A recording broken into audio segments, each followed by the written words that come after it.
Can I afford this? Have you ever stared at something? A flight, a dinner, a new couch, and thought, I should be able to afford this.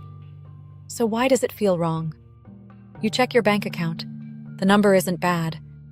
It's not zero. You're not in crisis. And yet your body hesitates, not because you're broke, but because you're not sure what's actually safe. That confusion? That's the real affordability problem, and almost nobody talks about it. The quiet money problem. No one talks about. There's a money problem most people have that never shows up on a spreadsheet. It's not debt. It's not income. It's not even spending. It's quieter than that. You can have a good salary. You can pay your bills.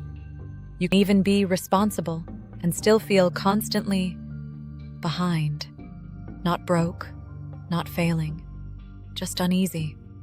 Like your money is slipping through your fingers, even though nothing is technically wrong. Most people assume that feeling means they need to earn more. That's the mistake. Because this problem follows people at every income level. And if you don't name it, it quietly drains your energy, your confidence, and your ability to build real wealth.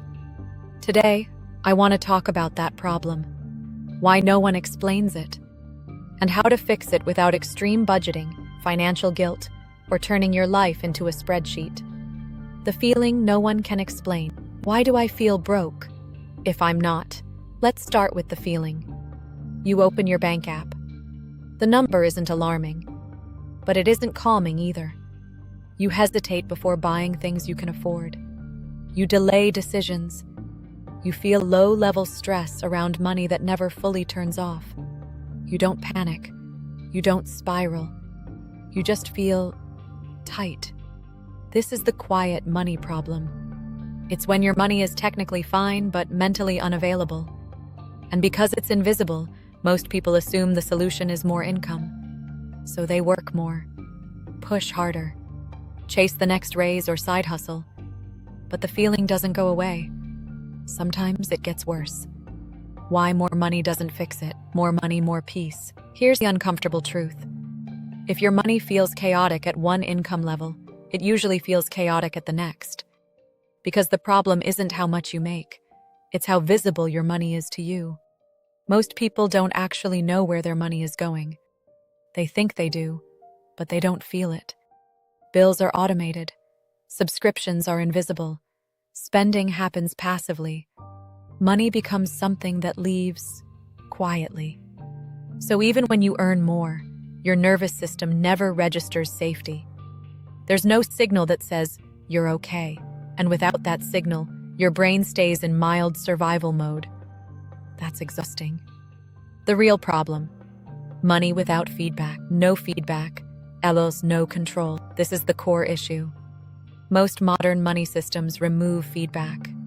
Your rent auto-pays. Your credit card auto-charges. Your subscriptions renew silently. You never feel money leaving. And because you don't feel it, you never feel in control. Control isn't about restriction. It's about awareness. When awareness is gone, anxiety fills the gap. That's the quiet money problem. Not overspending, not irresponsibility, just money moving without acknowledgement. Why budgets fail? Most people, budgets create resentment. This is where people go wrong. They sense the anxiety and respond with punishment. They download a budgeting app, track every category, set strict limits. It works for about 2 weeks. Then it feels oppressive. Because budgets try to control behavior without fixing awareness. They focus on restriction, not clarity. And restriction always creates rebellion. The goal isn't to spend less. The goal is to feel your money again. The shift that changes everything. Clarity before control. Here's the reframe.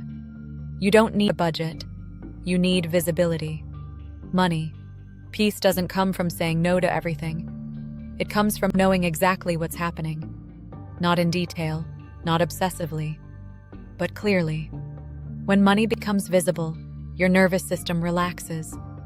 And when your nervous system relaxes, better decisions follow naturally. Practical fix No. 1. Daily money visibility. Make money physical again. This is simple, and that's why it works. Once a day, you check one number. Just one. Your primary checking balance. Not to judge it, not to analyze it, just to see it. The act of daily exposure rebuilds familiarity. Familiarity builds safety. Safety reduces impulsive decisions. This alone lowers financial anxiety for most people within weeks. Practical fix. Number 2.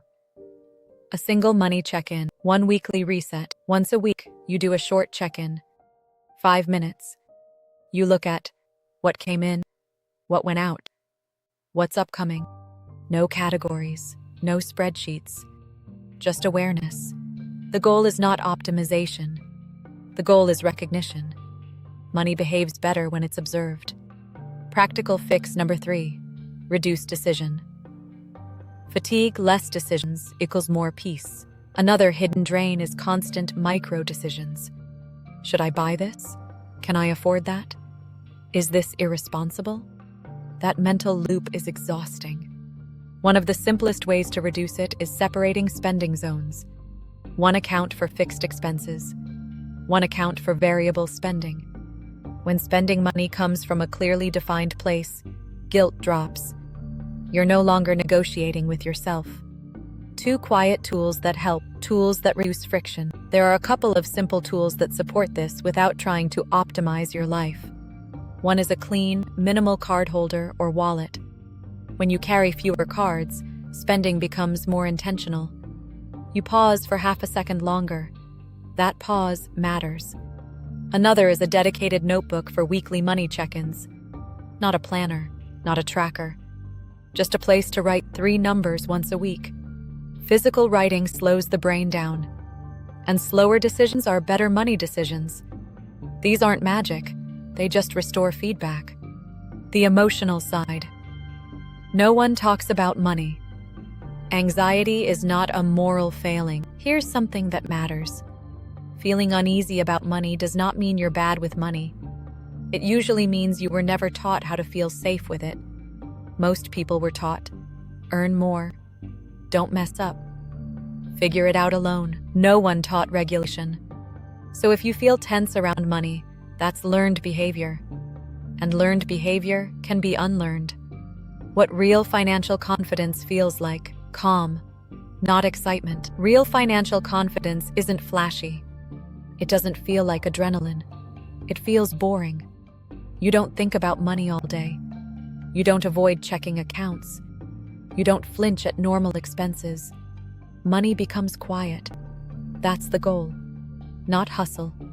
No optimization. Quiet. A gentle reality check. This takes time. If this problem took years to develop, it won't disappear overnight. And that's okay. Consistency beats intensity. Small, repeated moments of visibility rebuild trust. Trust rebuilds calm. Calm allows wealth to grow. Wrap up. Name it to fix it. The quiet money problem thrives in silence. Once you name it, it loses power. You don't need to punish yourself. You don't need extreme systems. You need awareness, consistency, and compassion. That's it. Like an amp. Subscribe. If this resonated, that's not an accident. This channel is about calm, modern money habits that actually work in real life. If you want more conversations like this, you can like the video and subscribe. It helps the channel grow and keeps this kind of content coming.